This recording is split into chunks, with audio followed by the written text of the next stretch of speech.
What's up, MPT athletes, members, and subscribers? So we're going to be coming at you guys with our week 2 of power training. This is going to be workout A, complementing the B workout that will be coming on later on the week. So doing like we always do, we're going to start off hitting up our warm-up, go through some warm-up stuff, hit our power training, and then finish up with core. Starting off our warm-up, you got either 2 laps around the gym if you're here at MPT, or you're going to be going for a 5 minutes of cardio, run around your neighborhood. If you got a row machine, a bike, hop on that. From there, we're going to go into some kettlebell movements to open up and warm up a little bit. Starting off with our kettlebell swing.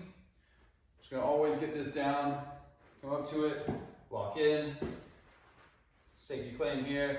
From here, slightly bend the knee, hinging forward, keep the chin tucked, reaching out, grabbing onto the bell. You're going to hinge it back about 45 degrees. And you're going to pull it in and sweep, shove your hips forward.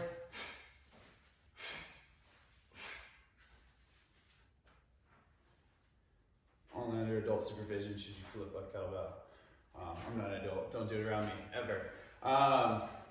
So 10 kettlebell swings. Remember, nice and tight on the swings, good grip, locking things in, keep everything engaged, no loosey-goosey, no yanking on the joints. Really explosive movement with the hips on these, so make it pop. From there, we're going to go into 10 Cossack Squats. These are going to be side to side. I'm going to demonstrate with a 40-pound kettlebell because that's what I got. So I'm going to step it out. Oh, yeah. Come back up together. Oh, yeah. Oh, yeah. I recommend either going light with a kettlebell, dumbbell, whatever you have, or no weight on those. So you got 10 total, 5 each side, alternating those. Then we're going to go with a bar hang. I'm going to demo it just because I don't want any excuses of being lazy on your bar hang. So bar hang, hopping up, hanging onto your bar. From here, engage your core, engage your lats. Holding here for 30 seconds, we got it. If you need to, drop down, shake it out, hop back up, complete your time. If you're somebody who has TRX rows, I want you to take your straps all the way up to the top, and then just walk it back into a position where you're holding your body weight up, engage your shoulders, really tense your grip up, and 30-second hold here. You can also make it a little bit more aggressive if you need to. And then from there, you've got 10 alternating broad jumps. And this is assuming that your knees are okay, no pain on the jumping or the landing or any current or past injuries that might be contraindicated to jumping. I'll give you an example of what to do if you're not jumping. So broad jumps, squat down, drive forward, soft landing, come right back. Looking at full hip extension, soft landing. Soft landing is the most important. If you're not doing the broad jumps, let me get 10 squat to calf raise, squat down, drive up, calf raise. Squat down, drive up, calf raise. 10 of those, you're officially warm. Then we're going to our power training. Our power training is going to be in a horizontal load.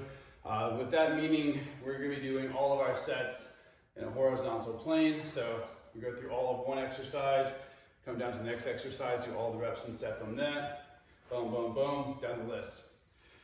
You're also going to be doing a 5x5 on all these exercises. So we're going to give it about 30 to 60 seconds of rest in between. That could be used in between each arm if you're doing a side-to-side movement, or you might knock out both sides and then take a little bit longer rest, maybe a 60-second rest, hit your next set. But you want to be working with a weight that is going to cause you to want to take a rest to catch your breath. If it's getting to where it's too heavy and you get sloppy in the reps, go down on the weight if possible. If you're stuck with just a 40-pounder and you're flinging it around, try to find something lighter. First movement is going to be a kettlebell high pull plus a clean. So we're going to hit a combo movement on this one.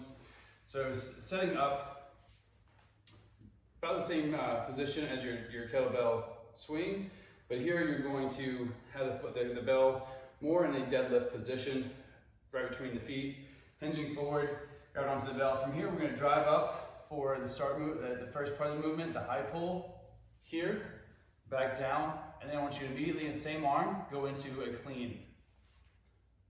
So in real life, starting off with the high pull, back down, clean.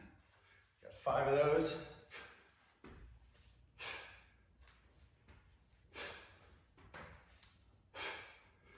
Five of those on each side. Take a breath and breathing as needed. So you might need to take a breath before going on to side 2. That's fine.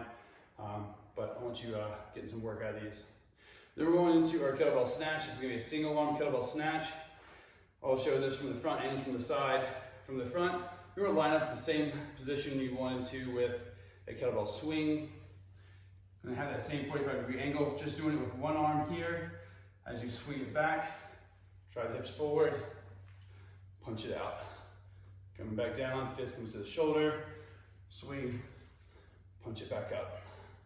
Fist to the shoulder, get that reset. 5 sets of 5, taking those 30-second breaks in between. And then the last movement with the kettlebell is going to be kettlebell single arm front squat. So what this is going to be the front squat is you're going to be holding your elbow high and sitting back in your hips just a little bit more. So get up there with a clean, keep the elbow high. You'll notice that the kettlebell is on my forearm. Everything's nice and tight. From here, either arm out or hand on your side, wherever you feel comfortable. For me, it's a nice arm balance here. We're gonna get 5 squats on each side. Trying to keep the kettlebell lifted. Get the chest up high. If you feel like you're caving forward, the weight's too heavy. And if you can't get that mobility with 0 weight, shoot me a message and I'll shoot you some mobility exercises to help you work on, get your elbows more up, open up your chest a little bit too. And then we're finishing up the power training with pull-ups. 5 by 5. If you need to make these jumping pull-ups, do so. I'd rather be a little more explosive than a grind.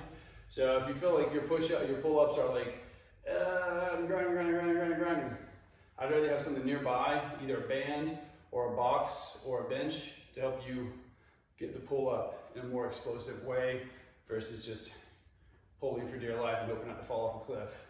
But we all need one pull-up, just in case. You're ever on that cliff, you just need one pull-up.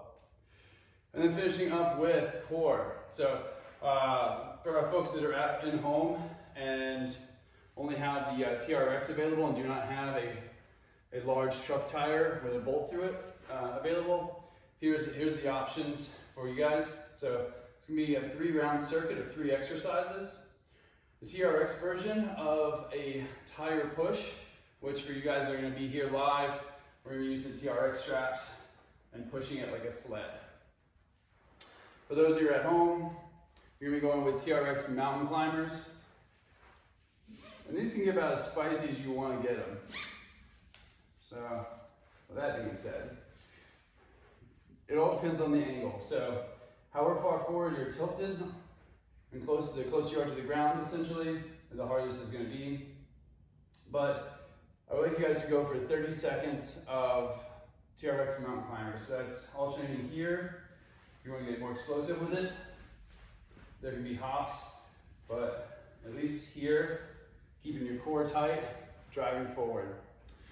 And then we're going to go with basically the opposite of that. We're going to go with a row hold and marching in place from your row. So this is not advised barefoot. So you march in place. Oh, look at this.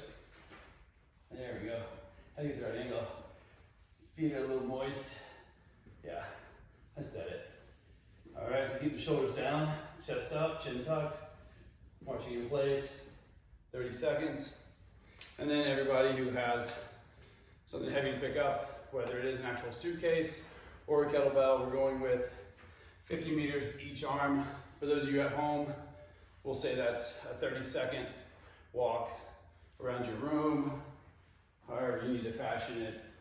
Pretend you're at the airport and you're like, oh no, I gotta get there.